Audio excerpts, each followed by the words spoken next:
today's startup world, the path to profitability isn't always straightforward. So, what if we shifted the narrative from making profit from day one? So, welcome to today's discussion. Hi, everyone. I'm Alysha Randall, a portfolio CFO for several startups and a dedicated trainer for up and coming CFOs. So, today I'm going to introduce you to a financial strategy that you could potentially consider when you're looking at your path to profitability. So the profit first methodology comes from a book by Mike M, shall we say, and it takes a behavioral approach to accounting, which I think is quite interesting.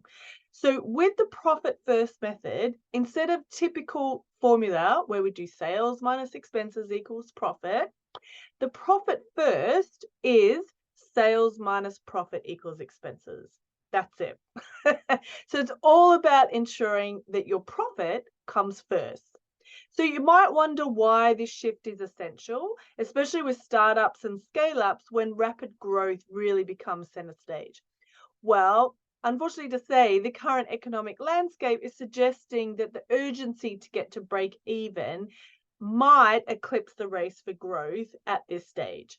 So getting to break even, it's not just a phrase, it's actually a strategy that lots of startups are adopting to lengthen their cash runway and therefore the longevity of the company. So the profit first method isn't about ignoring growth, but instead it's optimizing your financial health, lengthening runway so growth can occur on a more stable foundation.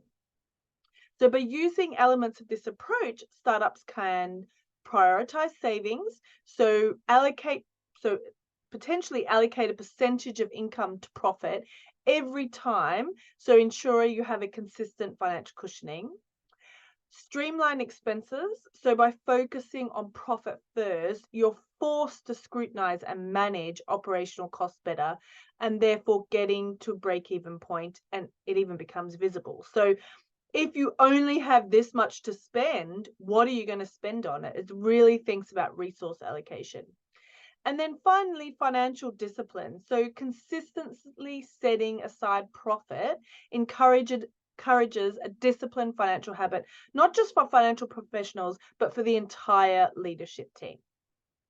So remember, while profit first strategy offers a refreshing perspective, it's of course essential to tailor it according to your startup's unique needs and business life cycle. So redefining profitability, it's not about just following trends or this book strictly, rather it's creating a financial strategies that sustain for future growth. So thanks for joining me today. If you found this discussion insightful, don't forget to subscribe and share with fellow entrepreneurs and financial professionals. Cheers.